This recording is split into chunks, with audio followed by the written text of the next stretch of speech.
Dear all, this is Xiaomin Li from Nîmes, China.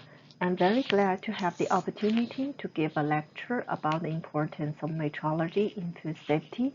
It's a pleasure to introduce what Nîmes has done in food area and hope we will have the common interest in the food safety. My includes the four parts, and first, can the metrology for food safety in China. Chinese food is very famous all over the world. I hope all of them have the chance to have tasted. It is a perfect combination of the color, aroma, and taste. But how about the food safety and quality? Are they good? Have a well-developed food safety and quality system. It includes two parts. The Food Safety Administration System, Food Safety Certification and Accreditation System, and the Food Safety Laws belongs to the Management System. The Food Safety Inspection and Testing System, the Quality and Safety Standard System, and the Traceability and Assurance belongs to the Technical System. Here, I shows the National Food Safety Standard System of China. It includes the primary standards and the product standards, the food production or marketing practice, and the inspection method and regulation. And here we can see that there are very much a large amount of things will be tested. So there will be challenges food measurement. There are many targets in different complex food metrics. The targets are in a wide range concentrations and dynamic range. For example, the mycotoxins are in nanogram to the picogram level. It will require pretreatment and instruments to overcome these challenges. So, we have so many measurements in food safety. How to validate the analytical measurement for food? It comes to the utilization of the reference measurement system. Here, these two parts are the International Mutual Recognition System, the Codex Alimentarius Commission, and this part is the metrology organization. And all the NMIs belongs to the metrology system. They have the activities to participate the international comparisons and then to realize the comparison equivalence and then set up their own reference measurement procedure, which we call the CMCs, to deliver to the food safety analysis lab. And the NMIs will have the two key roles. One is to produce the certified reference materials, and another is for the reference value assignments. They use these two roles to deliver their CMCs across their whole country. Through this activity, the comparable, traceable measurement results with stated uncertainty will provide reliable data for decisions on trade, regulation, and risk assessments for foods. Then the whole world will realize the international harmonization. The second part, we will come into the food safety capabilities in need.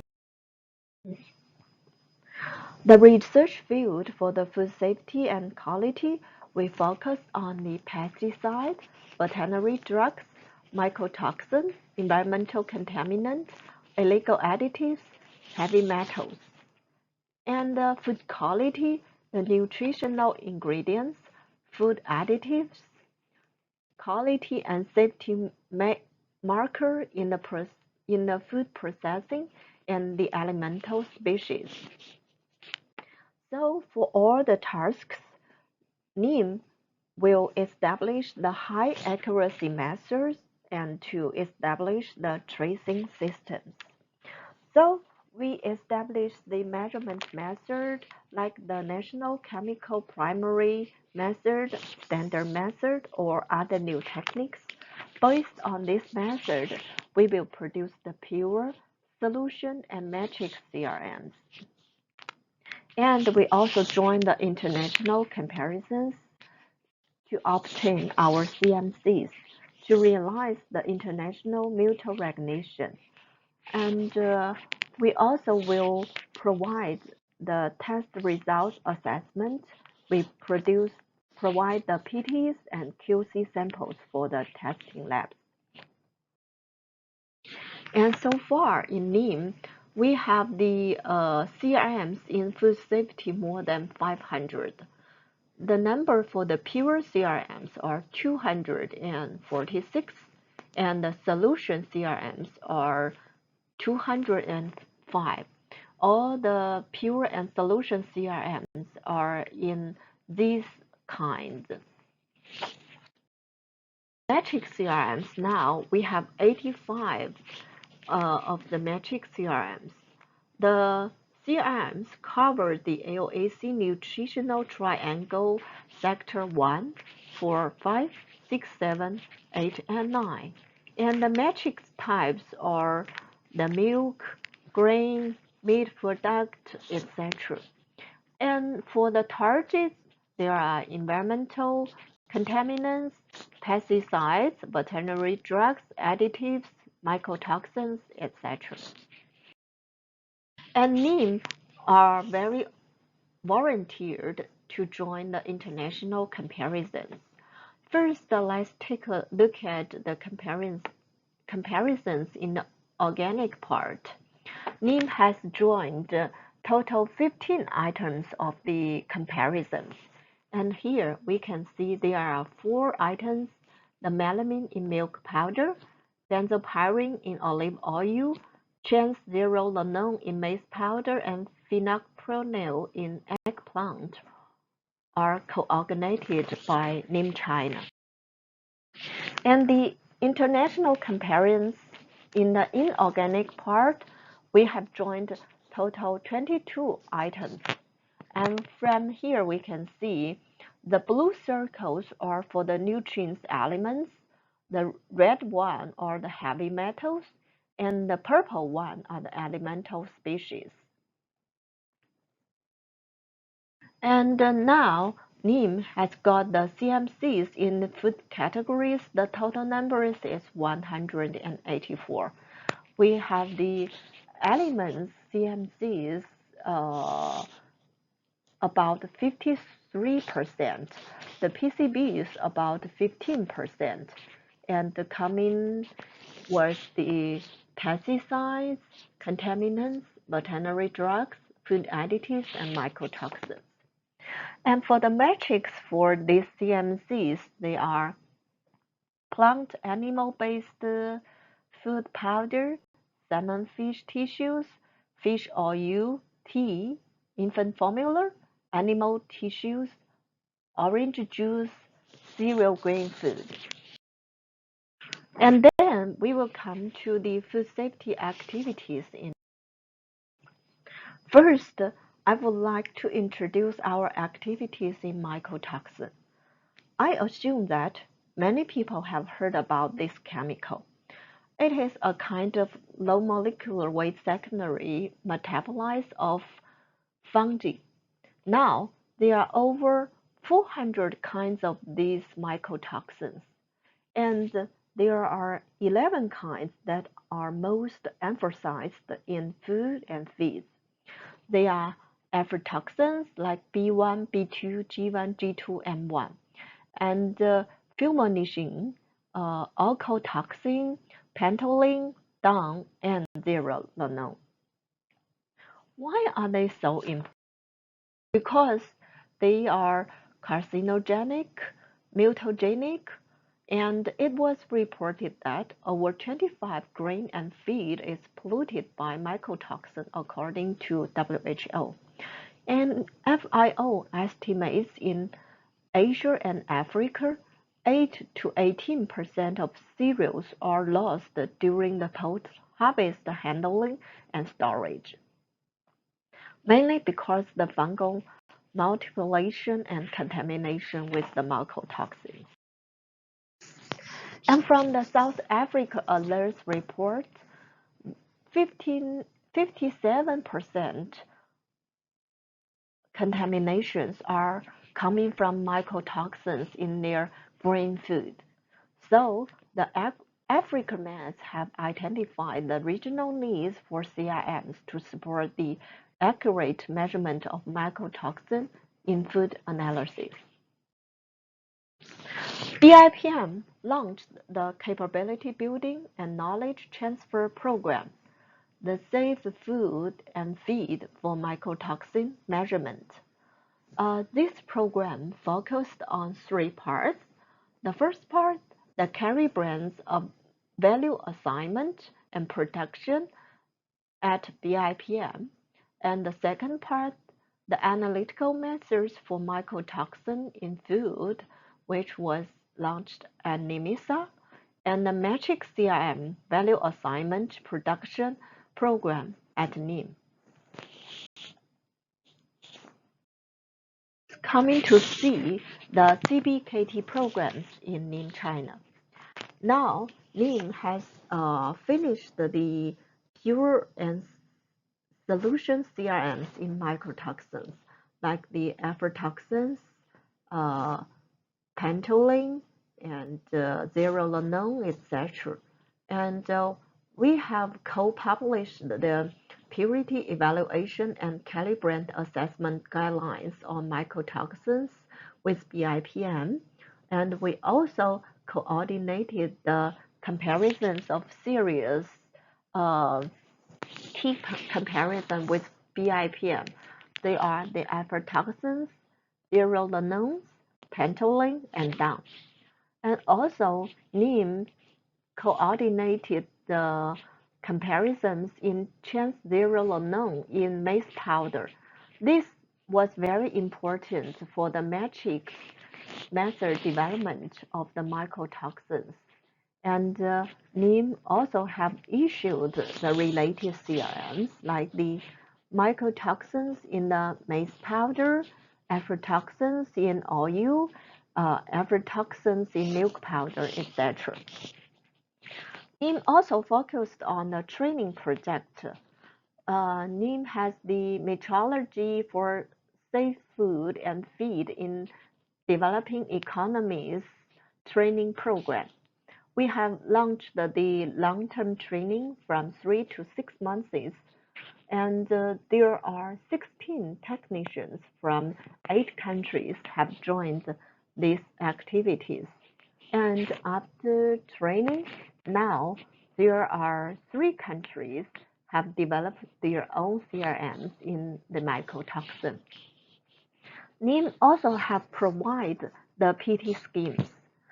We have the Asia area PTs, the APMP, APAC, zearalenone in maize powder. 17 labs from 7 economies have joined this PT. And we also launch PTs in-house. We have the PTs across China. About 75 labs have joined this activity. And after using our pure CRM as the carry brand and the metric CRMs as the QCs, we have found the PTs will have very good results. And we will come into the activities on the persistent organic pollutants. I will take 2 examples. First, we will come into the PFAS. We know that PFAS has no UV absorption, so it cannot direct analysis use the HPLC BAD. So we use the HPLC CAD for the PFAS purity assessment. We have analysis the structural analogs impurities, and we also analysis the water moisture, the VOCs, etc., and to get the mass balance purity. And also, we use the fluorine QNMR for the purity assessment. And based on the two methods, we have found they have very good consistency. And based on the two methods, now we have the PFBSK in methanol solution CRMs. And also we have two pure CRMs and also the PFSA, PFCA solution CRMs under development and will come in very soon. And second, I will talk about the organophosphorus flame retardants. And for these chemicals, it has the alkyl halogenate aromatic types of the retardants. And each type has a couple of the different compounds. But we have found that each compound has the phosphorus element. So we use the phosphorus QNMR for its purity assessment, and we also use the normal QMR for the purity assessment, and the mass balance method for its value assignment. And based on the three methods, we found that the purity are consistent by this method. So far, we have got two CRMs in solutions. And we also now have efforts for the matrix method development, the organophosphorus flame retardants in green food, and these matrix CRMs will coming out very soon. And for the pesticides, the neonicotinoids are a very common pesticide nowadays, and we take these 6 analytes as our candidates for the pure and solution and matrix CRM development. But for these pesticides, we have found that the impurity identification are very difficult for its pure sample analysis. So we use the Orbicheck and Sirius combined together for its impurity identification. The isotope scores and fragment trees were used for the structural elucidation, and we have found that there are 18 impurities were identified in one of these pesticides. So this method helps us a lot for the pure and solution CRM development. And we also developed the matrix CRMs. We use the modified Quenchers method for the pesticide analysis in cabbage. And we found that the method was well validated, and the CRMs will coming out very soon. And we have also another example for the pesticides, the glyphosate.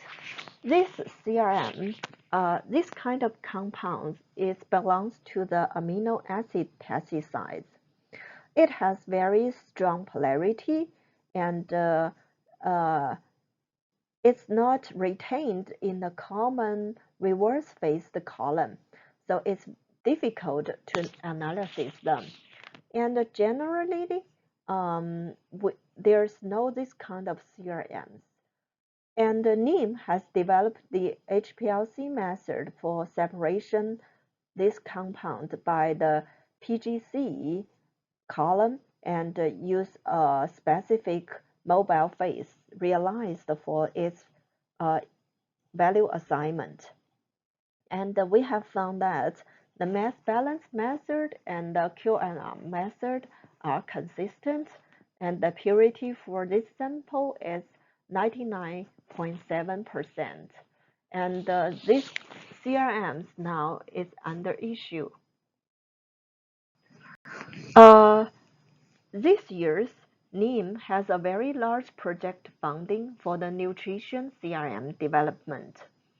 And we take the functional lipid, the oligosaccharide, and vitamin as the main three targets for its pure mixture solution and matrix CRM development.